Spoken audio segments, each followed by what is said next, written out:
Denver, Colorado, and tonight you'll see an explosion of offensive talent as the Denver Broncos meet the Los Angeles Raiders. The thin mountain air will be filled with footballs as Jay Schroeder makes his debut with the Los Angeles Raiders.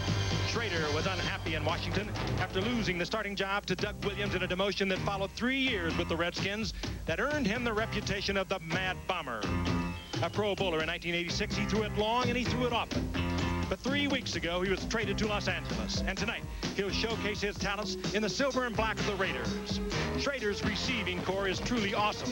It includes Willie Gault and veteran James Lofton. The scorching speed of Willie Gault is in perfect character with the Raiders' big play offense. And James Lofton, at age 32 and 7 times a Pro Bowler at Green Bay, is off on another great season, averaging over 22 yards a catch in his first 3 games. But there's new blood in the Raiders this year. Tim Brown, the Heisman Trophy winner out of Notre Dame, has brought the Raiders an added threat at wide receiver, as well as a kickoff return sensation. He's already run back a kickoff for a touchdown this year. He'll be looking for more tonight. And another Heisman Trophy winner, the classy Marcus Allen, is perhaps the most complete of all football players. Allen is a superb receiver from the backfield and a dominating force in the ground game. Lighting up the night for the Broncos is quarterback John Elway. The finest athlete playing quarterback in the NFL today, Elway can detonate the Denver offense from anywhere on the field. He will run the ball, he will pass the ball, whatever it takes to get the job done. Elway and Schroeder, it'll be anything but grinded out football tonight. But this game's most compelling story is that of Tony Dorsett, who tonight looks to stride further into the NFL record book. He needs to gain 97 yards to pass Tim Brown as the second leading rusher in NFL history. Then only Walter Payton will lie ahead. But tonight, you see a man whose career most certainly at some future date will include the Hall of Fame. Tonight, the Raiders and the Broncos on ABC.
ABC's Monday Night Football, brought to you by the Miller Brewing Company, sole sponsor of the U.S. Olympic Training Centers. By Mercedes-Benz, engineered like no other car in the world.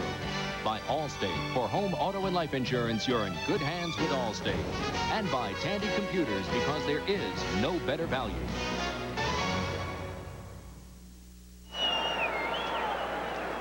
Denver, Colorado on a beautiful fall evening.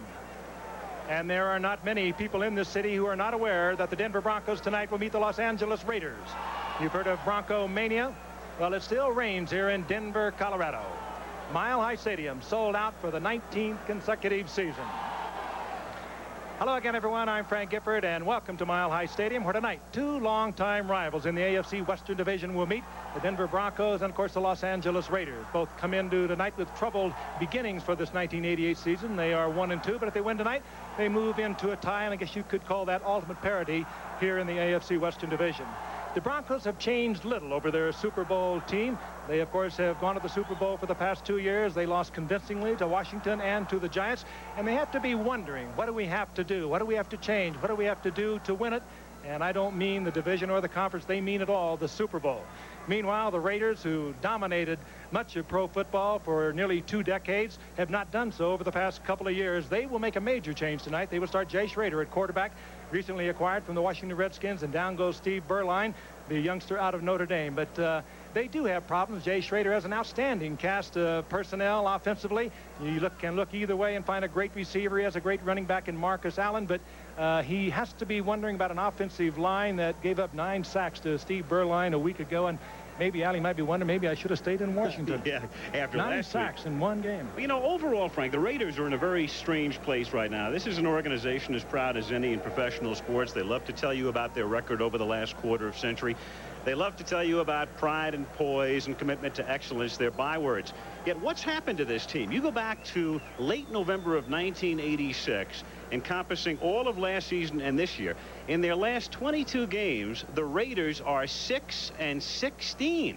Now, to put that in perspective, that is the worst record over that period of time in the American Football Conference, and it's a record equaled by, of all teams, the Atlanta Falcons, a team which is now synonymous with futility. So where have the Raiders gone? If they were on a cruise, they'd have gone from the captain's table to steerage. And right now, they're at least trying to get back to a stateroom as they try to turn things around, and they hope that Jay Schrader is the man who can do it. We'll find out about the new Schrader's Raiders tonight. What about the Denver Broncos, meanwhile? They're 1-2. Can they get back to the Super Bowl for a third straight time, Dan? That's pretty good stuff, Al. Yeah, can they get back? Well, that's the question everyone in the AFC certainly would like to know, including Dan Reeves. You know, this is a club that has been in the Super Bowl the last 2 years, AFC champions, and they've been there because they're a team that hustles and a team that plays with a great deal of desire. And for the first time in several years, last week, Dan Reeves questioned that effort in a 20-13 loss to the Chiefs in Kansas City. He thought it was a sloppily played game without a lot of effort. Don't look for the Broncos to do that 2 weeks in a row. How are they going to win tonight? Well, someone offensively has to do more than John Elway, and they have to get someone else involved. Look for that guy to be Tony Dorsett. And defensively, it's very simple. They have to pressure Jay Schrader. They cannot let him play pitch and catch with that talented group of receivers, and it's going to be hard to do without Carl Mecklenburg. And it won't be long before we see Schrader in action, because as Jay waits on the sideline, he will take command for the first time since joining the Raiders. Some people thought that he would get into the game last week against the Rams, but he didn't. He was on the sideline the entire way as Steve Berline went the route. Meanwhile, Chris Barr to kick off for the Raiders on this beautiful evening with Ken Bell and Ricky Nattiel to receive for the Broncos, and a good kick, and that's something that Barr hasn't been doing. But in the light air here in Denver, he boots it through the end zone, and so the Broncos will take over at their own 20-yard line. And of course that means John Elway, and the Broncos have been doing this now this season. They have been huddling on the sideline and not in a regular formation as they approach the line of scrimmage in situations such as this, and that way the defense cannot set up for them as they break from their huddle and come to the line of scrimmage. This way they come just from the sideline, as they do here with Dorsett and Winder in the backfield. Nattiel and Johnson are the wideouts, and Clarence Kay is back after a 2-week absence. And they have Steve Sewell in the game. He starts in the slot to the right on 1st and 10, and that's Sewell going in motion. And they give it to Dorsett, and they want him to carry the ball more tonight. Tony has averaged 14 carries a game in the first 3 and wants more action. And he'll work behind these linemen: Juriga, Bishop, the Pro Bowler, Billy Bryan back after last season's injury, Karts at right guard, and Ken Lanier at right tackle. They're missing Stephon Humphreys. He's on injured reserve. Elway leads them up to the 23-yard line. 2nd down and 7. With both Johnson and Nattiel split to the left. Elway looked that way, then comes back to the right, hits Sewell a yard short of a first down. Matt Millen comes up to make the tackle, and it will be 3rd down and 1. The defense for the Raiders, and they're a little banged up. Up front, Long, Pickell, and Wise in their 3-4. As far as the linebackers are concerned, Milt McCall replaces McKenzie on the outside left side. Millen and Robinson in the middle, and the veteran Rod Martin, right outside linebacker. Price is a rookie, and Haynes, the longtime veteran, with Turan and Anderson, the safeties. They are -3 starters in the secondary, including Van McElroy, who's hurt. And that's Johnson, Van Johnson, who lines up in the backfield on 3rd and 1. And Elway throws to Vance Johnson, and he has a first down as he got to the 32-yard line before he was pushed back by Dennis Price. So he's playing with a bad foot. It's listed as a dislocated toe. He told me before the game it's more up in the foot. And he has it tightly wrapped and makes his first catch of the night here. Right away, it tells you the confidence in John Elway. 3rd down and 1. You would suspect, at least in the early going, they'd put the ball on the ground. And they just go right up on top, get the first down. They believe in him as much as they believe in the run. Double tight end set up. Dan Reeves said the Broncos will use less shotgun tonight.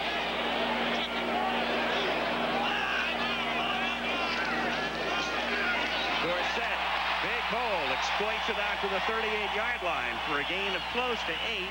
Jerry Robinson, the inside linebacker, number 57, in on the tackle. Robinson in his 10th year out of UCLA. And as we talk about Tony Dorsett and his chase of Jim Brown tonight, Frank, I know that over the years you and I have talked about it. One of the things we admire most about Tony Dorsett, his ability to run between the tackles. He's not a very big man physically, and yet between the tackles he runs the ball as hard as a 240 pound. And doing it now in his 13th season. 12th season. That's amazing. Second and a long 3 from the 38-yard line. Dorsett's 3rd carry of the night. He gets by Howie Long and has the first down and a lot more, and he's finally pulled out of bounds at the 42 of Los Angeles. Jerry Robinson makes the tackle, and so he continues his pursuit of Jim Brown in the runner-up spot all time.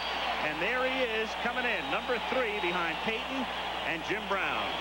And doing what Dan Reeves hoped he could do and get to the outside. And if you want to have any running back get to the outside, it's got to be a Tony Dorsett, because when he cuts back, he turns on the speed, and he still has that little afterburner even after all these years. So the Broncos, who began this drive at their own 20, the opening drive of the game, Dorsett again, and he is stopped at the 39-yard line. He picks up 3. Jerry Robinson is in on his 3rd consecutive tackle, and Dorsett now has carried 4 times for 32 yards. Interesting that they're attacking the left side of the Raider defense, going right at Jerry Robinson and right at Howie Long, right behind Ken Lanier, their right tackle, and Keith Kartz, their right guard. We'll have to follow this during the course of the evening and see if they're going to attack this guy, one of the great defensive linemen of the 80s, Howie Long. Pro Bowler every year. 2nd and 7. They move Mobley over to the right side. Dorsett and Winder are the running backs. Elway, his 2nd pass of the night, is, I believe, tipped and picked off at the 25-yard line by Mike Haynes. Haynes out to midfield and then tackled by Elway at the 47-yard line, and a flag is down. Latil was the intended receiver. There's a flag down on the run back at the 40-yard line.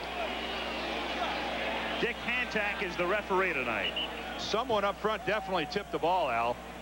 One of the linebackers underneath, or someone, got a hand on the football.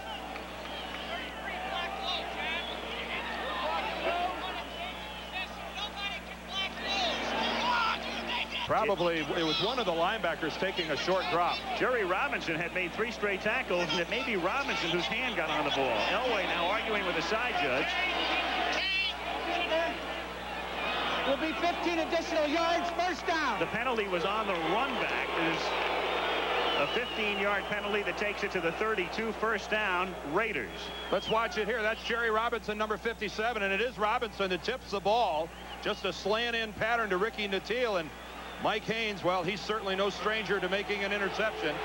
Heads up the sidelines, and let's see if we can pick up where the penalty came in. It was somewhere out of our camera range. Schrader takes his first snap now as a Raider at the 31-yard line. Allen goes in motion. The sole setback is Smith, and Schrader on a quarterback draw or a busted play, take your pick, gets to the 20-yard line. Now, they talked about holding him out last week until he became more familiar with the game plan. What was that? Jay Schrader, 24-7, and that's the reason Al Davis went out and got him, the winning record. I don't believe it was a broken play. That's a quarterback draw, and what a surprise. First play out of the box to come with the quarterback draw, but no question. They set up the blocking. He drops back, takes a look at it, finds the opening, gets the first down. It's an injury-racked offensive line. We'll detail that as we proceed. Meanwhile, the Raiders at the Denver 20 after the interception, 1st and 10. Allen runs into his own man and then is dumped at the 25-yard line by Dennis Smith, who missed last week's game in Kansas City with a hamstring pull. Back in the lineup and gets the tackle here. Take a look now at this Denver defense, masterminded by Joe Collier with Gilbert, Cragen, and Townsend up front. We're also going to see Sean Knight on the nose tonight. Fletcher, Klosterman, Dennison inside, and Ryan outside. And, of course, Mecklenburg is hurt. Haynes and Castile are the corners. Smith and Harden are the safeties. There is Joe Collier, who on second down and 15 sends in his nickel now with Randy Robbins, the 5th defensive back.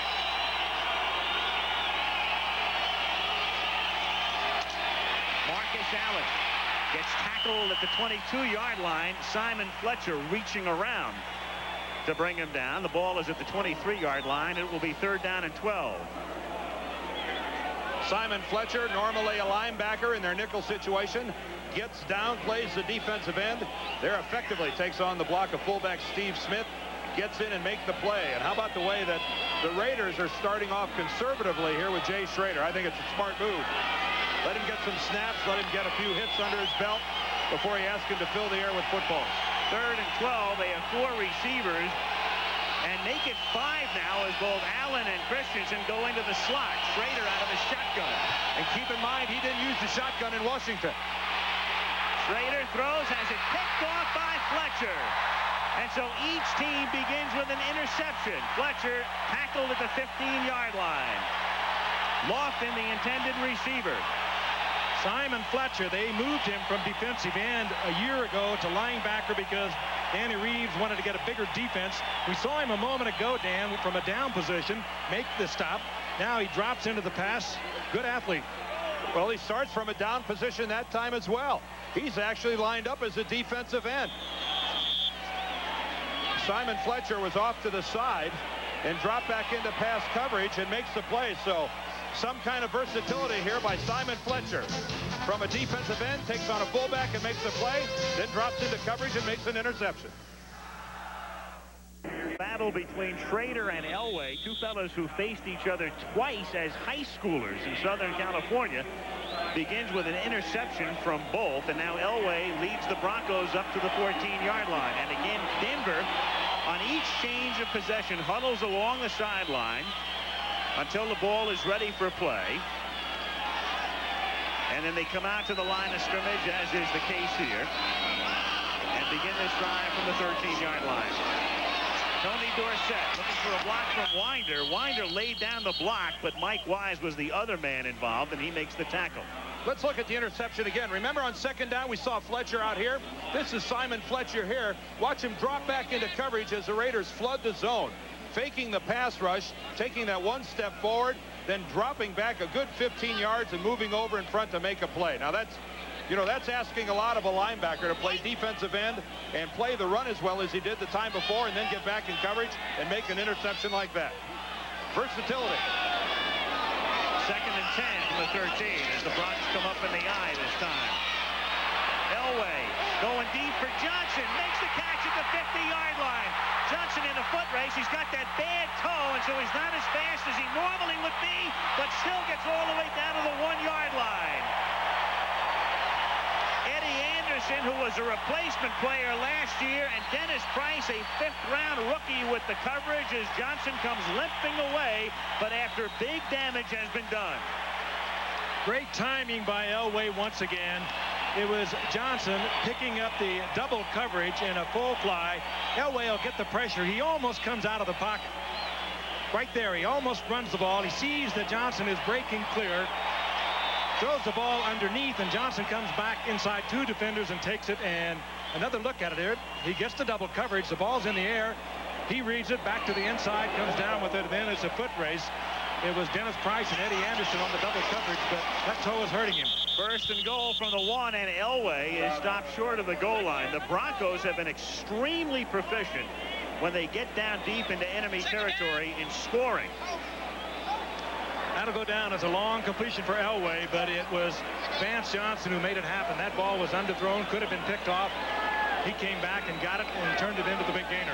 Actually, Eddie Anderson, the safety, number 33, that's his play all the way. And just a third-year guy, he misplayed that badly. He made a play for the ball going to the outside, allowing Johnson to come back to the middle field.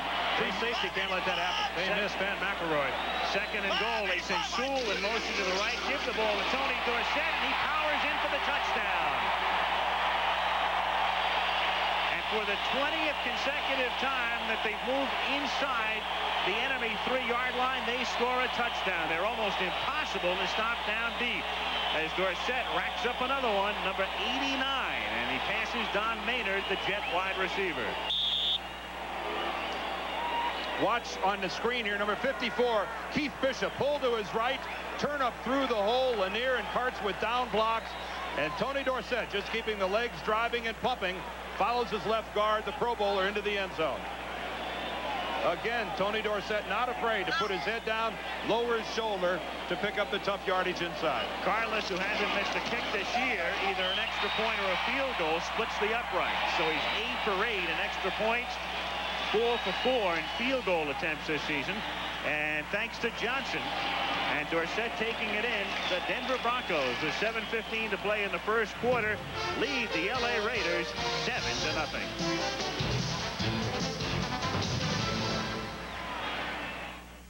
Through the years, one that really stands out in the playoffs, 1974, Miami ahead by 5, 26 seconds left. Ken Stabler, as he goes down, gets off the pass. Somehow Clarence Davis makes the catch, and the Raiders beat the Miami Dolphins 28-26. Those miracle finishes, a staple of the Raiders through the 70s and early 80s, as they get set to receive the kick. That's the Heisman Trophy winner out of Notre Dame, Tim Brown. And the kick comes in the direction of Steve Strahan in the corner of the end zone, and he downs it there. And so the Raiders now take possession for the second time with Jay Schrader coming out to the 20-yard line. Al Davis was saying the other day that he doubts that Schrader will ever lead the league in a lot of statistical categories, but he said, I got him for one reason. I looked at that one-loss record, 24-7, and that, of course, is from the man who made famous the phrase, just win, baby.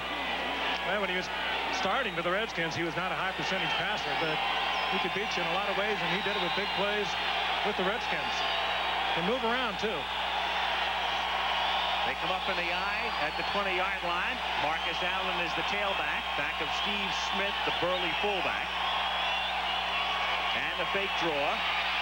Good protection, and it's caught by Smith out of the 23-yard line. He stopped there by Castile, wrapped up by Castile and Dennison.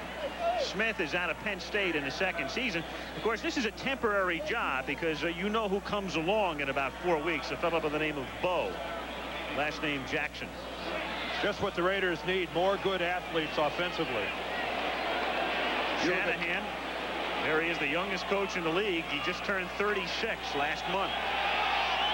But only Shula started out as a head coach in this league younger than Shanahan. Don Shula started out at 33 in Baltimore. 2nd and 7 from the 23-yard line. Marcus Allen.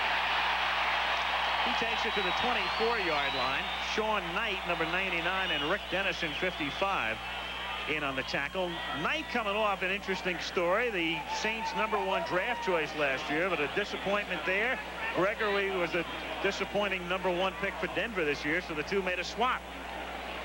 And that was a trade that really didn't surprise anyone in New Orleans. Remember, we were down there during the preseason, and they were telling us how Sean Knight was just not living up to the #1 draft choice expectations that they had for him in New Orleans, and it wasn't a surprise at all to anyone down there that he was sent packing.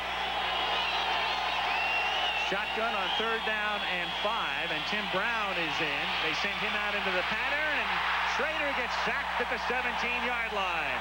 Dennis Smith on the safety blitz puts the pressure on, gets the sack, and forces the punt in the sea of orange. Dennis Smith missed last week with a pulled hamstring, and it gives you an idea about the Denver Broncos. They move people around so much, you never quite know where they come from. Number 49 is Dennis Smith, right up the gut. They failed to pick him up, and Schrader has no chance at all. Gossett's punt fielded by Ricky McKeel at the 26-yard line. And it's a 10-yard run back to the 36. And so the Broncos will start there after the tackle by Stephon Adams. 5:24 left in the first quarter. 7-0 Denver.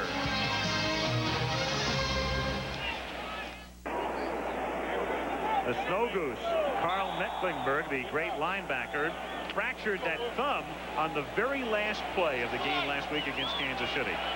He changes what Joe Collier, the defensive coordinator, can do with the Denver Broncos. They could send him from any spot on the field, and he changes things dramatically for them defensively. Broncos ahead 7-0. 5:24 to play first quarter, and from the 36-yard line, Elway rifles one into the hands of Ricky Nattiel, who makes the catch for a first down out at the 47-yard line. And Elway has to be licking his lips. We mentioned the problems in the Raiders secondary. Normally they'd have Terry McDaniel and Lionel Washington at the corners and Van McElroy at a safety. They're all hurt and out.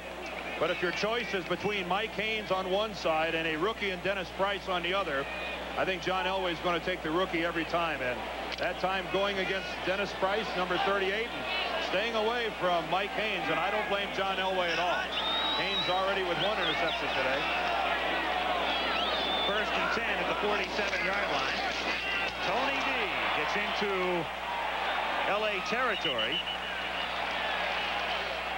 as he crosses the 50, and Eddie Anderson comes up from his safety spot to stop him. It'll be second down. And a funny thing, we were talking to Herschel Walker a couple of weeks ago, and you guys were there, and we asked him his reaction when Dorsett got traded. He said he was saddened. He was saddened by the reaction of the Dallas fans, because instead of saying thanks for the memories, they pretty much said good riddance.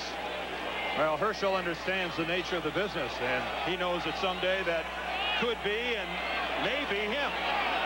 And that's, you know, sometimes you don't appreciate what you had until you lose it. This is Sammy Winder, who used to be the featured running back. Now he's the fullback, and he takes it to the 38-yard line, and Stacy Turan makes the tackle. Winder has led these Broncos for 5 years in rushing, and you wonder how a player like Winder handles somebody coming in like Dorsett. He's handled it very well. Obviously, he's going to have a much more limited role than he's had in the past. But how many running backs are there in this league that wouldn't be flattered to share the same backfield with Tony Dorsett? We're not talking about Hamburger just showing up and some coach playing favoritism and putting him on the field. First down from the 38-yard line, and now Winder becomes the blocker for Dorsett, who picks up 3 as Tony takes it to the 35-yard line, and Jerry Robinson gets credit for his 4th tackle. They may not have loved Tony Dorsett in Dallas, but they certainly have taken to him here in Denver. He has his own television show. He'll be on right after us here on our ABC affiliate, Channel 9 here in Denver, with the Denver Huddle, and then he precedes us on every Monday night during the course of the season. And they have about 10,000 Huddle hankies here in the stadium tonight that they passed out in honor of this man. That graphic right up to date, 56 more yards to surpass the great Jim Brown for second place. And Sammy Winder to the 27. You saw that graphic that said he's never averaged 4 yards a carry in 6 prior seasons. This season he is, because they're all looking at Dorsett, and that opens bigger holes for Sammy Winder when he carries the ball. And the start of this ball game, if you're a Raider fan, has to look reminiscent of their game last week with the Los Angeles Rams. The Rams just took it to the Raiders defensively last week, carving out some huge holes. And look at this advantage in offensive output so far. And right now, the Raiders defense clearly back on their heels, confused. At the 27-yard line, first and 10. Toss to Winder, cuts it back inside, and Sammy takes it down to the 22-yard line for a gain of close to 5. With a minute and 50 seconds to play in the quarter, and a little shoving match going on. And there goes Dillon and Keith Karts. And there goes the late flag. And I saw a hand on a face mask, and you're just not going to get away with that. This is the second time in a couple of weeks we've seen players getting in a fight that reach up and grab somebody's face mask, and that is going to draw the flag every time. And that time I think it's Matt Millen. Go ahead, get in a disagreement, say whatever you want to say, but don't put your paws on the guy's face. Not unless you want to march your team back a little bit. Dick Hancock. Face mask, defense, number 55, penalized half the distance, first down. I love the guy's intensity. Matt Millen plays this game the way it's supposed to be played. Now that time he's locked up on Keith Kart's number 72, and you can see the left hand has the face mask as he pulls him down. But I really think the infraction came after the play when he got in a confrontation with Karts and went ahead and grabbed his face mask again, because that flag came way after the play. It did look like Karts had a handful of jersey there too, Dan. It's 1st and 10 from just outside the 10. They conceivably could get a first down without a touchdown, and Tony Dorsett cuts it back and gets wrapped back at the 6 as Eddie Anderson gives him a shot. Anderson was a replacement player last year, and you might recall when we did a Monday night game in here during the strike, he was the man who shattered several of Steve Watson's ribs. And Watson did not play for a long time. He was out for at least 6 weeks, as I recall, maybe longer. And in fact, Watson is hurt again now and on injured reserve. At the 6 now, 2nd down and about 5.5. Again, they can get a first down inside the 1. Time for the Raiders defense to come up with a big play or they're in trouble. Nakeel is in motion. And Tony Dorsett powers to the 1-yard line. So it's going to be 3rd down and about 4 inches for a first down and a yard for a touchdown. Well, it would appear that the Denver Broncos are responding to head coach Dan Reeves' tongue lashing about the way they played in Kansas City last week. He was not happy at all about their effort or their intensity. He thought that the Chiefs were far more physical than the Broncos last week, and night and day. This is certainly a different ball club tonight. Elway is looking at the clock and asking Reeves, do you want us to run a play? They don't have to, and so they will wait. They will let the time run off as the 45-second clock is 2 seconds behind the game clock. The crowd at that end doesn't like it very much, but they sure love it in the other bleachers. They're coming their way. End of the first quarter, 7-0 Denver, and we'll be back in Denver after this message and a word from your local station.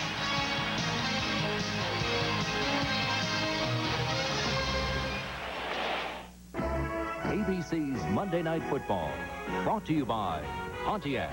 We build excitement. Start the second quarter. Denver 3rd down and a half-yard for a first and a yard for a touchdown. At the 1. Sewell goes in motion. The Raiders come across the line, and the flag stopped the play before the inception of the play. So Dorsett goes into the end zone, but that means nothing at all. Boy, and John Elway, they call it a hard count. The inflection of the voice. I didn't see anybody for Denver twitch up front. Let's see if they did. But he brought off, I'd say, a good half dozen of the Raiders. If it's half the distance to the goal line, that's probably going to be enough for a first down. That's the significance here. It's going to be close, Al. It's going to be very, very close to a first down. Encroachment, defense, there was no snap.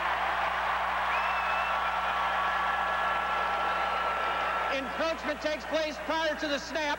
Penalize half the distance to the goal line. 1st and goal. It is. It's enough that half the distance, that half yard is enough for a first down. And now the Broncos, for the 21st consecutive time, will attempt to score when they get inside the opponent's 3. They are unstoppable down here. That hard count you referred to, Dan, is always very timely by John Elway, too. You always get it from John when he has short yardage, looking for the first down, looking for an offside in a very selected situation. Those figures, of course, go back to last season. 1st and goal, Sewell in motion. And he serves as a lead blocker for Dorsett, and TD has another TD.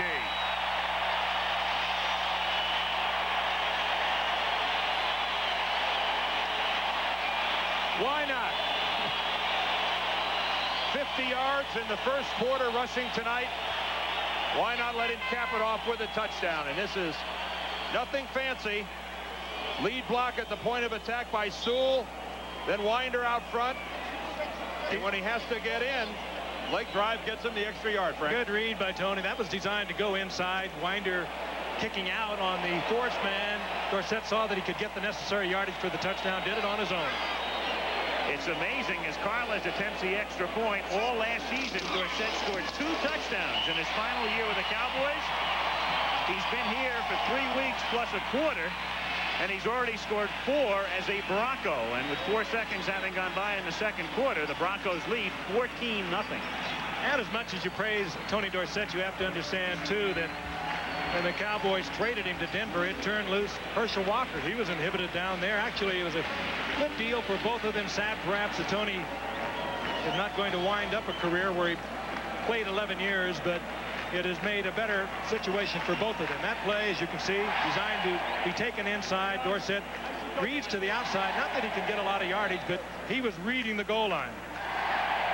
It's funny how the Denver Broncos, I think in the eyes of the Raiders, are a team that really uses a lot of junk plays, a lot of finesse, a lot of counters, reverses, things like that, Elway rolls. Here in the early stages of this game, here we're early in the second quarter, has really done it playing power football against the Raiders. They've been slamming it up between the tackles, mixing it up well, and they have really disoriented the Raider defense. But it could have anything to do with the fact that Mike Shanahan is now, of course, the head coach of the Raiders and the offensive coordinator for the Broncos for the past 4 years. And there he is. I mean, why fool around? They know pretty much what you're going to do. He certainly knows that Denver offense. He coached it as a coordinator for 3 years. Carlos, his kick is 8 yards deep in the end zone, and Tim Brown will not run this one out. And so now the Raiders, with Jay Schrader at the helm, come out to the 20-yard line. You know what's ironic, and obviously Schrader was picked up by the Raiders to be their starting quarterback. Through 3 weeks this year, the Raiders had scored more touchdowns than any team in the National Football League with Steve Berline at the helm. But he goes to the bench because when a guy with Schrader's contract comes in, there's little doubt. And this is the worst situation in the world that Mike Shanahan wanted for Jay Schrader. Still learning the system and already 2 touchdowns down. That's Marcus Allen as a wide receiver. He's flanked to the right. Vance Mueller is the sole running back in this set. And it's Mueller out of Occidental who gets banged back at the 21-yard line. What a hit by Dennis Smith out of USC. Well, your strong safety is supposed to be the guy that comes up and isn't afraid to put a hat or a shoulder pad on a running back. And that's exactly what Dennis Smith did on that play. Mueller goes backwards. Textbook hit by Dennis Smith. Raiders at the 22, second down and 8.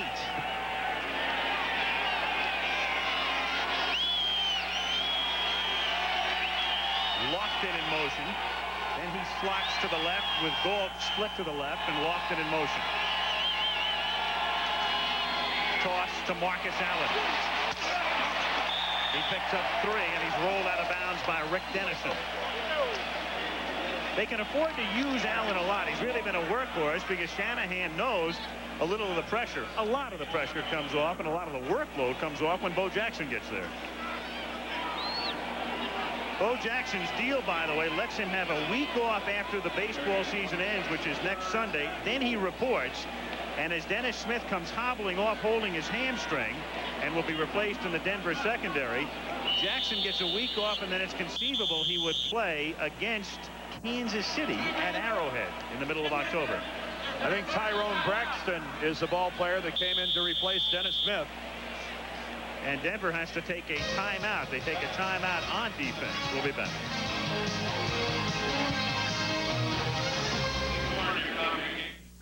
Al Michaels, Frank Gifford, Dan Dierdorf. Monday Night Football, Denver on top 14-0. The Raiders have the ball at their own 26-yard line. Schrader in his Raider debut leads them up 3rd down and 4. And Schrader on a sneak only gets 1. And Rulon Jones is there to make the tackle. Well, and this is a situation where the center snaps the ball way ahead of time. He snaps it early, and Jay Schrader is going to try to catch the defense off guard in a quick kick situation by the Raiders. And the Raiders trying to catch Denver off guard with their punting unit. Gossett puts it in the air. The Teal fields at the 28-yard line. 30. And finally run down at the 49-yard line by the punter, Gossett. And a penalty marker down. There's a flag down. Illegal procedure against. Okay. Well, needless to say, that's going to be declined if it's against the Raiders. You're exactly right, though, Al. They had hurried that kick, the kicking unit on the field. Illegal formation. Number 56 on the offense. Penalty is declined. First down, Denver. That's Milton McCall, who is probably the brainiest of the Raiders. They hurry that kicking unit on the field to try and upset Denver, and they get the penalty, but it will be declined.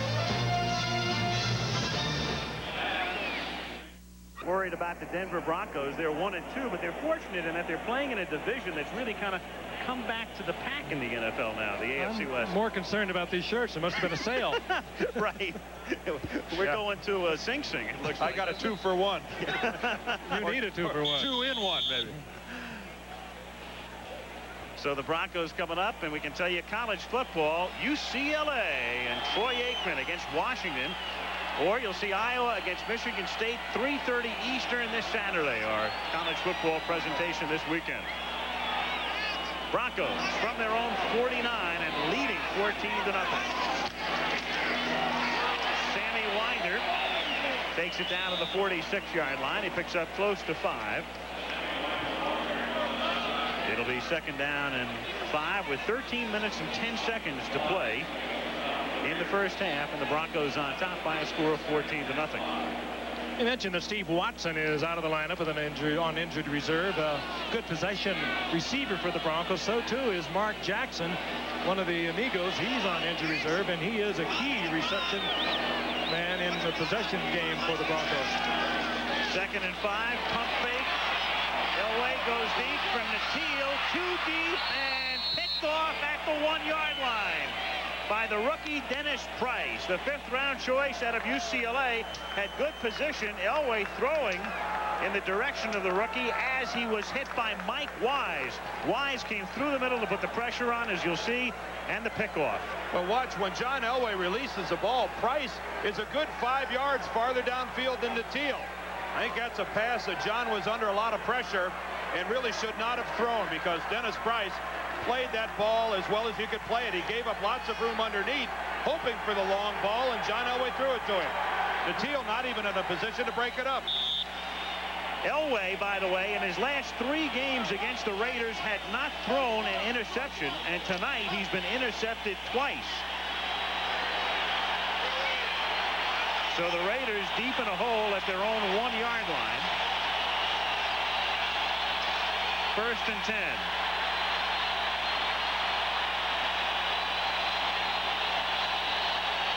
Crowd trying to disrupt the count.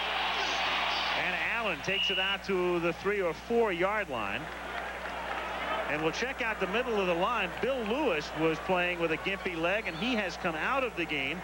John Giesick is the new center, and they are really battered and bruised on that offensive line, Dan.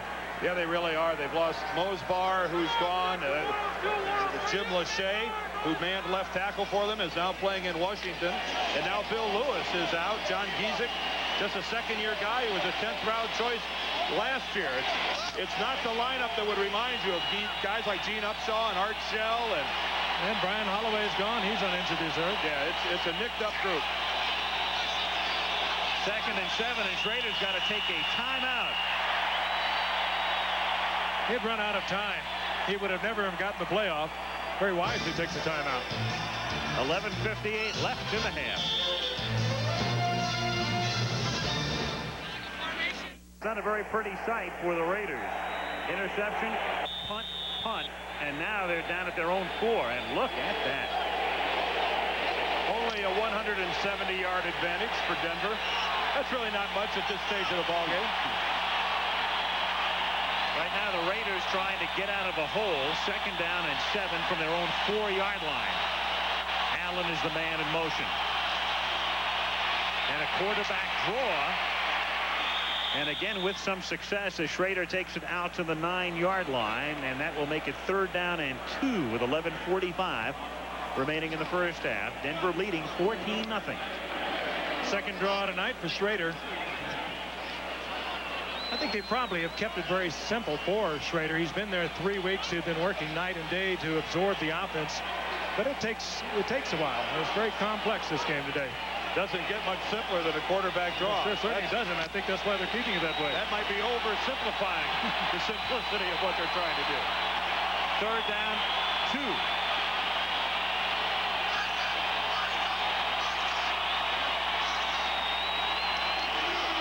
Marcus Allen out to the 17-yard line, stopped by Robbins. Marcus Allen, he is the Travelers Man of the Year for these Raiders. And as we remind you each and every week that the Travelers Man of the Season will be announced on Super Bowl Sunday. Certainly one of the strong contenders. That's an appropriate award for a guy from USC, isn't it? Absolutely. Traveler running around out there. Mm-hmm. That horse used to terrify me on the sidelines. First and 10 from the 16-yard line. That's only the second first down for the Raiders, who have Mervin Fernandez in the game. Split to the right. Marcus Allen can't slip a tackle in the backfield. Bruce Klosterman got a hand on his ankle, number 97, and Freddie Gilbert was in for the coup de grace. Klosterman playing tonight because of the injury to Mecklenburg. Dennison has moved over to the strong side as a linebacker, and Bruce Klosterman making a start tonight. Well, he comes out on the pass, but he'll be in there in all the run situations. Sooner or later, Jay Schrader has got to put the ball up in the air. I think the Raider offense is just about run out of draws and quarterback draws. Sooner or later, he's going to have to go downfield and get into the vertical passing game. Like right here out of the shotgun with Brown in motion. And Gall split to the left. They'll send 3 men wide to the right, and they keep it on the ground to Allen to try to cross up the defense, and he takes it to the 20-yard line. The more you watch this offense, the more you think that Jay Schrader must have viewed the videotapes from last week's game and what happened to Steve Berline, sacked 9 times. And he's lucky that he handled this ball. Watch this snap from John Giesick, the center. A little bit high, and Jay has to take his eyes off of what's going on. That was a good athletic move by Schrader to field that ball. It doesn't look as hard from behind as it really is. That ball, that snap was a rocket ship. You got a lot of things going against you. You got a backup center, a guy not used to the shotgun, a new coach, a new quarterback. 3rd down and 6 from the 20. They better hurry up or they're going to get caught. Schrader rifles one, and it's knocked down. It was a low throw intended for Christensen and broken up by Jim Ryan. Jim Ryan, one of the fine linebackers in this league, particularly on a pass defense, not big, but he knows that zone defense of the Broncos as well as you could have any player know it. He just is kind of the captain out there, and he deflects it. Actually, Schrader saw him and just threw it into the turf. Jeff Gossett fields that high snap and gets away a line drive into Laurent Pick, which was touched by Mateo and then covered up at the 42-yard line by Tyrone Braxton. An injudicious move on the part of Mateo to try to field it, and then Braxton saves the day for him. Look at Natil go after this ball that was low. After that contact on his left arm, it's a free football. And luckily for Denver, it goes right into the arms of number 34, Tyrone Braxton. Over the last 10 years in games played outside the division, that graphic illustrates the AFC West has been the toughest of the division. NFC East second, at the bottom NFC Central. But this year, kind of a changing of the guard, and we'll show it to you in a moment after this play, and we'll show you what's been happening as the Broncos take over at their own 42-yard line. 1st and 10, and Tony Dorsett picks up 4 yards. This season, playing outside your own division, teams in this division are 0-4 in the NFC East with the Giants and the Redskins, etc., 4-6. And look at the NFC West with the 49ers and the Rams and the Saints. They are 8-2, so a little bit of a changing of the guard going on in the NFL here. Were you aware of that, Dan? Well, I know it's my idea to do that. So what do you mean, am I aware of that? I wrote that during the last commercial. 2nd and 7 from the 46. Dorsett tries a spin move, and he's stopped by Russell Carter, the former Jet. You know, so much has changed, too, over the past few years. The AFC has really become kind of the finesse conference, if you will. They have only won 1 Super Bowl out of the last 7 played, and I think that's kind of interesting. The AFC, they're quick and they have a lot of finesse, and you get into the NFC, you get Washington, you get the Giants, you get the Bears, you get Minnesota, now the Rams. They are physical, they are bullies, and finesse has a hard time beating bullies when they get down into the playoffs, and certainly in the Super Bowl, and it's been proven. A finesse man who'd normally be in, Gerald Wilhite, is hurt. He's one of the 2 inactives. Sewell takes his spot here on 3rd and 6. And Elway from the shotgun rifles one for a first down to the 43-yard line to Vance Johnson. So bad toe and all, Johnson makes another catch, and it's the third time he's made a catch for a first down. Of course, the big one was the 86-yarder. Few things in this game are as pretty as John Elway throwing a football. And when he gets back there and he picks out a receiver, the release of Elway, I think, is one of the prettier parts of the game here in the National Football League. The ball just seems to get there quicker than when anyone else throws it. It does. It's not just a figment of my imagination, is it? Johnson already with 100 yards receiving, and Sammy Winder gets inside the 15 to the 13-yard line. And so the forgotten man, the man asked to do the blocking for Dorsett and subjugate himself, becoming a star tonight again. And that is just Sammy Winder running. That's just tough running. Oh, look at the Raiders getting blown off the line of scrimmage. Right now, this game being completely dominated by the Denver Bronco offensive line. Look at Lanier take Robinson back off the ball. A trap by Bishop, and Winder doesn't have to take anyone on until he's 7 or 8 yards into the secondary. Covers up the football. That could have been stripped. Good effort, Winder. Denver at the 12, first and 10. Winder again, and Sammy to the 8-yard line. Stop at the 8 after a pickup of 4. Charlie Sumner, who is in essence the defensive coordinator for the Raiders, even though he's listed as the linebacker coach, is not a very happy man right now. He's the man in the sunglasses. Different Raider defense, isn't it? We remember back in the glory years, Lester Hayes at the corner, Mike Haynes in his all-pro years at the other corner, Van McEnroe on the way to the Pro Bowl. It's sort of, where are they now? It's a changing team. 2nd and 7. Tony Dorsett swinging to the outside and run out of bounds by Anderson at the 7-yard line. It'll be 3rd and 5 coming up. Clock stop 5:10 to go in the half. What a funny attitude, too. We were talking with Howie Long last night. He echoed what I think a lot of the Raiders feel and have said. As a matter of fact, well, if we can just hang on until Bo Jackson gets here. And that's not a very good way to look at it, because it's going to be a while and they could be in deep trouble even after tonight. Bo Jackson's not going to tackle anybody. He might not even come if he's watching. Bo Jackson isn't going to make a play on the line of scrimmage. I mean, the Raiders defensively somehow have to stiffen. I think he'll come. I'll give you about 1 million reasons why. 3rd and 5. Elway fires. Sewell, touchdown. Maybe Bo wanted to get traded to Washington. Russell Carter easily beaten by Sewell, who works out of the backfield so well as a receiver, and Elway drilled it in there. He had to catch it in self-defense. Nothing simple. There's Steve Sewell to the left of your screen. He flares out, just runs a pattern right underneath, and Russell Carter, who's locked up on him one-on-one, 2 steps behind, and trying to explain what he saw and why he was a little slow to react. But nonetheless, the route is on. Russell said, I never got that license plate. Carlos kicks it through, and it's 21-0. Elway, one of the strong arms ever to play this game. Dan touched on it a moment ago. It just seems to get there more quickly, and when he sees a man open, he releases it so quickly. Just a flick of the arm, and it's on his way. Remember last year against the Bears, one of the great performances I think any of us ever witnessed. 21 of 40, over 340 yards, 3 touchdowns, and it seemed like most of it came in that one quarter. It was the second quarter, I believe, and I remember going to halftime how we were just stunned. And leaving the stadium, I thought it was the best quarter of football that I ever saw a quarterback play until the Super Bowl. And when you know it, Denver was in that game as well, but as good a quarter as Elway had, I think Doug Williams and his second quarter in the Super Bowl might have even been better. Yeah, the Broncos will excite you on both sides of the ball.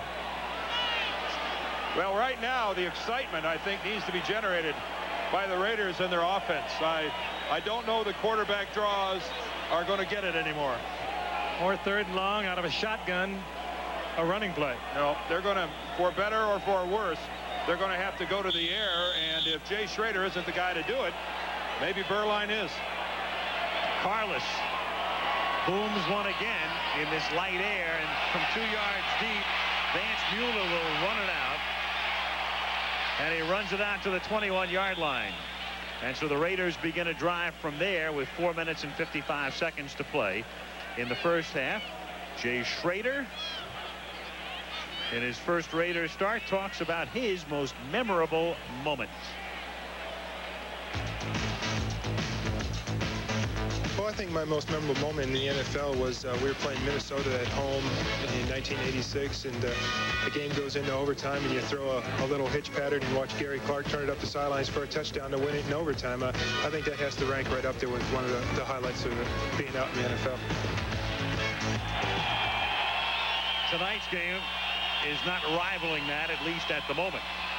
From the 22-yard line, Schrader throwing deep and incomplete and overshooting Mervin Fernandez, and a flag is down back at the 15-yard line. So Schrader uncorking one for Swervin Mervin.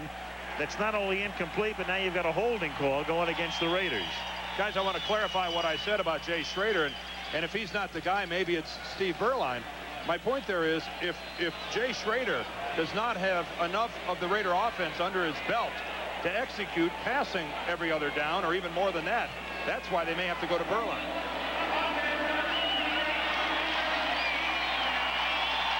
I mean, Berline has been there from the beginning, and there's just no way that Jay Schrader has absorbed as much of this Raider offense as he's going to as the weeks go by. And in this situation, down 21 points, you're going to have to throw the football almost exclusively. I don't know if Jay has enough of the game plan under his belt to do it. And not only the offense, but a brand new offense. You've got a new coach, a new system. And right now they trail 21-0. First and 20 from the 12 out of the shotgun. Schrader with a ton of time and throws and finds the open man, Willie Gauld, who makes his first catch for a first down out at the 34-yard line. And the last time we saw Gauld in this stadium, he was a Chicago Bear on a Monday night last November, and he had a fabulous night. Good call. They move Schrader out of the pocket, get away from the pressure. They can do that. He's a fine athlete. He waits and waits, and finally Gauld uncovers, and Gauld, with a very strong professional sense, gets the first down marker and picks it up. Speaking of strong arms, that pass left a vapor trail. Oh, there's never a question that he can throw it. From the 34-yard line, first and 10. Marcus Allen and Steve Smith are the running backs. And they give it to Allen on a busted play as Greg Cragen comes in at the 30-yard line to make the tackle. Schrader running into Allen, and some mistiming there results in about a 4-yard loss. Actually, that was the Raiders' version of counter gap, pulling both the off guard and off tackle, trying to bring it around, and bearing absolutely no resemblance to the way the Redskins run it. We're talking about Jay Schrader. He, of course, came to the Raiders for Jim Lachey. I think everyone around feels that if nothing happens, Lachey down the line might even be a Hall of Famer. Can you imagine him down in that counter gap with the Redskins? That kind of size? No, they've got some beef up front. Oh, talented beef. Second and 13 from the 32-yard line. Pressure on Schrader. And out at the 47-yard line, intended for Willie Gauld and covered by Haynes. Haynes like a blanket that time. Did not have to come up. You knew Schrader could not pull that ball down and run with it. There was pressure from the outside, and here is Gauld. Haynes, aware of the speed, but plays it ever so well. Almost picks it off. Almost got inside. And Mark Haynes, one of those players on this Denver team that has been escaping Dan Reeves' wrath. He's been playing extremely well so far this year, and good coverage that time on Willie Gauld, the former Giant, and when he wants to be one of the better corners in the game. We have an unsportsmanlike conduct against the Los Angeles bench. 15-yard penalty. Repeat the down. Third down. Against the bench. That could be against anybody over there. Okay, now whoever did it, I want you to raise your hand. Now let's make this like a basketball game. When there's a foul, you got to raise your hand and say it was me. You know, I can't remember the last time I've heard that call. Well, it's being explained there to Mike Shanahan. Sure, he's never heard of it. I don't think anyone's going to own up to it right now. Well, if things aren't going bad enough for the Raiders offensively, now the bench chips in and moves them back a little bit. 3rd and 28 from the 17-yard line. With a moving pocket, the flag is down, and that was almost a lateral pass. That was to Marcus Allen. I think Allen was going to throw the ball. A flea flicker back to Allen. He had Willie Gall deep downfield. Bad pass to Allen. I'm not sure whether he would have had enough time to throw it had it been a good pass. Did not fool Denver. Illegal procedure on top of it. Last time we saw a play like that in this stadium, Houston was in here for the playoffs. Yeah, and look how well it worked for them. Same thing here. About the same. Well, it was back at the goal line. Formation, offense, number 66. Now aligned on the line of scrimmage. Penalty is declined. 4th down. Well, they're pouring the salt in an open wound right now. Steve Wright was back off the line of scrimmage, the right tackle on that play for the Raiders, and I wouldn't look for the fake punt here. No, we're not in Detroit. Gossett's kick. Natil at the Raider 49-yard line and runs it back to the 39-yard line. And the first half belonging to the Broncos. At the 3:32 mark, that much time remaining. And a reminder, well, we're watching Elway tonight. You'll see a great quarterback, Troy Aikman of UCLA, leading his second-ranked Bruins against Washington. And those of you in the Midwest will look on as Iowa takes on Michigan State. It all begins at 3:30 Eastern time. A week from tonight, Superdome in New Orleans. The Saints hosting the Dallas Cowboys. New Orleans 3-1. Cowboys are 2-2 after the victory over Atlanta yesterday. Denver from the Raider 39, and Dorsett closing in on Jimmy Brown. Picks up 6. Lyndon King, the linebacker, 52 in on the tackle. And that's the Denver radio booth. Well, they've got some happy things to report tonight. Bob Martin and the boys. Well, this is a fun game to do if you're the home radio team. This is when you can hoop and holler and have a pretty good time. The Raiders now starting to flood the line of scrimmage, putting 8 people up on the ball, trying to play the Denver running game and not doing it well. Sammy Winder picks up 6. I'm sure this is not what Mike Shanahan expected from his defense. They really figured this defense was the thing that would hold them together until Schrader came along, Bo Jackson arrived. This is a defense that was ranked 2nd in the NFL in yards allowed last year and tough against the run. They have been shredded tonight. Always tough against the run. I'm sure that Shanahan is not believing his eye. Poor Jay Schrader over on the sideline. I mean, he must just can't believe this. Already down 21-0. Denver already in scoring position. And Berline is saying, go get him, Jay. You see on his wrist a list of plays. He's got the plays listed on his left wrist as Winder is stopped after a pickup of about 1. I'm sure Berline walked up to him and said, hey, Jay, baby, you finish this one off. You need to work. I'll catch you on the plane on the way home. 2 minutes to go in the first half. It's been all Broncos. Berline's got his little list also. They better rewrite it. Al Michaels with Frank Gifford and Dan Dierdorf. Broncos routing the Raiders 21-0 and moving again at the LA 27-yard line. You know, when you have this kind of a lead, you got a 2nd and long. You can look for John to try and get it in the end zone. They like to just run this up. 2nd and 9. Natil goes in motion. They give it to Dorsett. Tony threads his way through and takes it down to the 22-yard line. And the drama in this game may come in whether or not Dorsett passes Brown before the night is over. Peyton, of course, number 1, and it'll probably be number 1 forever. Walter with that much of a margin, and Dorsett, there he is for the night, 66 yards. Well, if Denver should go ahead and score on this drive, and the Raiders have shown absolutely no signs that they might stop them, you know, Dan Reeves really has a decision whether or not he even wants to play Tony Dorsett. I would imagine he'll give him some work into the second half and maybe let him break it tonight before a Monday night audience. Sure. That'd be kind of neat.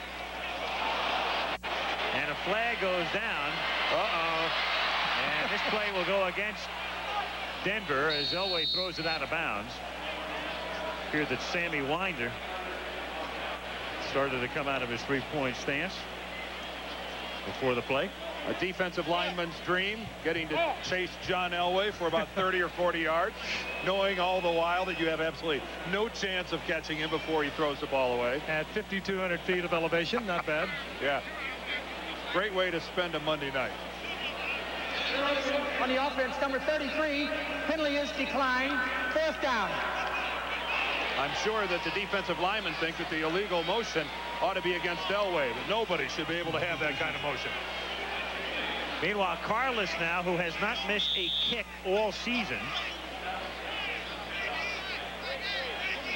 Perfect with extra points, perfect with his field goal attempts. Well, you're really putting the whammy on this guy, aren't you? Yep. He's hot. He's in a groove. Say it again. He hasn't missed all year, He's right? like Oral Hershiser. He can't miss right now. 29-yard line. And Kubiak. Timeout. Denver. Their second timeout. Were they a man This short? is a 40-second timeout. They were running out of time also, and they did not want to pick up 5 more yards and extend the distance of that kick. It's about the only thing Denver's done wrong in this first half. Speaking of Oral Hershiser, As you were. yes, as we were, the League Championship Series begins, and you see a picture there of Darryl Strawberry, and we can't show you who he might be facing because it's not yet official, but the magic number for the Dodgers is 1, so you can count on it. Dodger Stadium in Los Angeles will be the site Tuesday. That's a week from tomorrow night at 8 Eastern time, the beginning of the League Championship Series. And with the Dodgers and the Mets, it figures to be Hershiser and Gooden. Davey Johnson has already announced his starter. And the American League Championship Series between the A's and probably the Red Sox will begin the following evening. What's the name of that famous announcer doing this series? Emmy Award-winning announcer. Al. Who dat? You guys will be real good on Bourbon Street next week.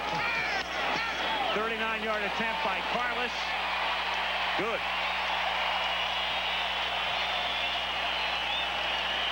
And with 1:07 to play in the first half, the Broncos lead it by a score of 24-0. Broncos well on their way to another one. They have beaten the Raiders 4 consecutive times, and they have beaten them 6 out of the last 8 times they have met. And the 2 times that the Raiders have won during that string, they won in overtime. So it's really turning kind of lopsided in favor of the Broncos over the past few years. Well, Al, you're not wasting any time dumping us for McCarver and Palmer, are you? Yeah, I may leave at the half. A lot of preparation to get ready for that, you know. Yeah, you'd like that, wouldn't you? Yeah, you guys behave yourself next week on Bourbon Street, though. Under wraps all the way. Well, we've got the Saints and the Cowboys next week, Frank. Yeah. Frank, If you don't know, we're in a lot of trouble already. you and I. Oh, that's a week away. Steve Largent extended his pass catching streak yesterday, and he'll be live. And then, of course, there's a very big story in regard to Ben Johnson in Seoul and his drug test. And Dick Schaap will fill us in on that, the latest on that at halftime, and a live report from Seoul. So stay with us. Here comes Schrader at the 20-yard line with 1:07 now left in the first half. You know, it's funny, as you look at that Bronco bench, there's a guy on the bench who hasn't played tonight, Sam Grady, the sprinter, and he's a wide receiver. He beat Ben Johnson in 1984 in the Olympics when Carl Lewis won the gold. Grady was second, and Johnson was third. Was Danny Reeves funny this morning talking about that? He said, I can't get over it. Every time I look at him, he says, that man beat Ben Johnson. There he is, yeah. He also won a gold medal in the relay, 4x100. So a gold and a silver for him in L.A. As it turns out, maybe Carl Lewis did. Yeah, you're right.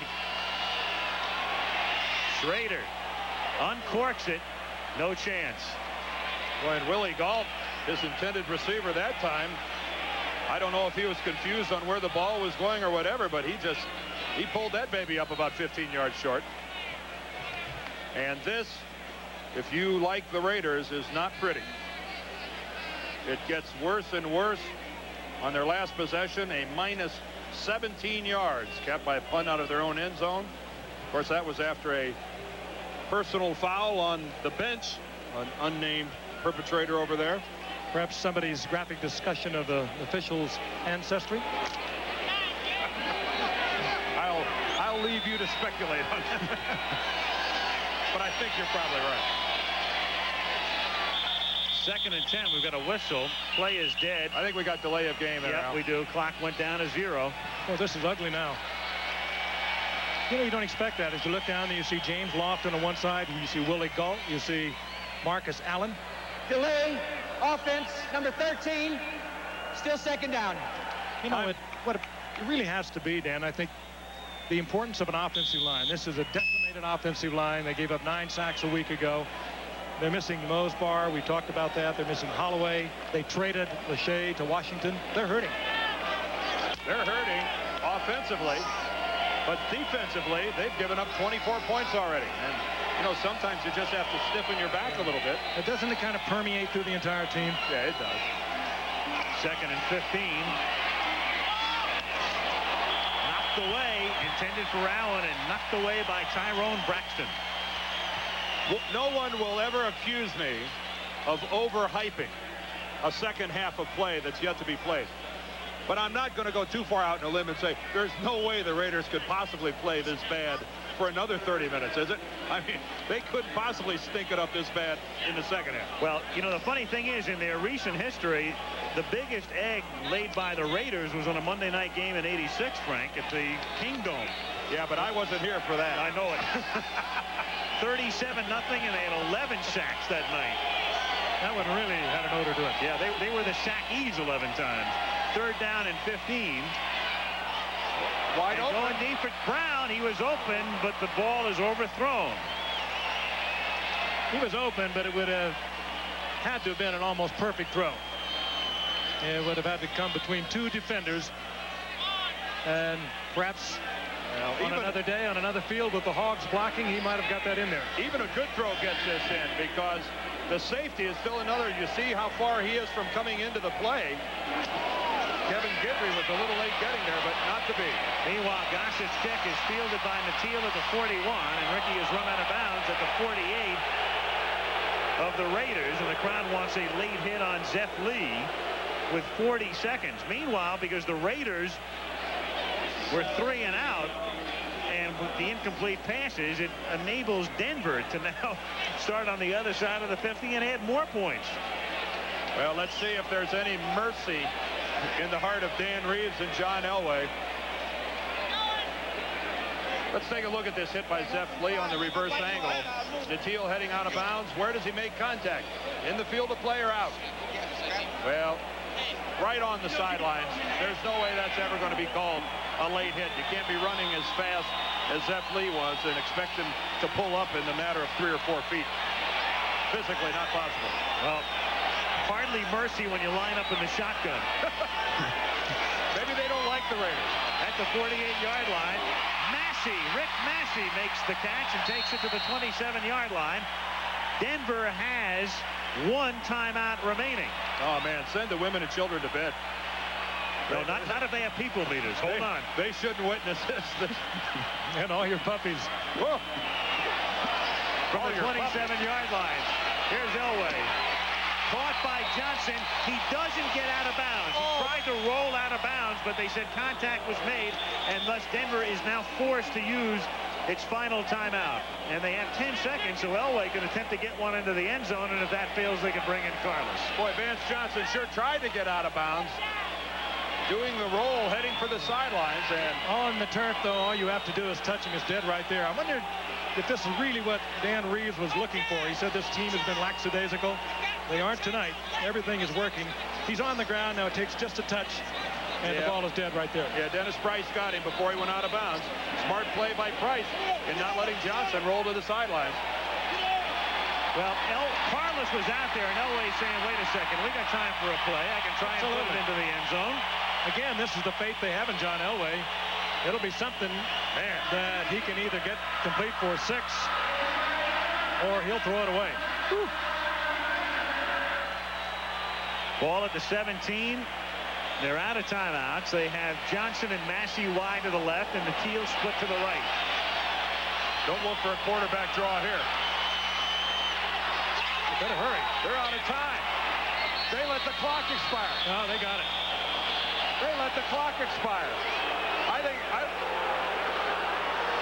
The stadium clock, the official clock, started to move.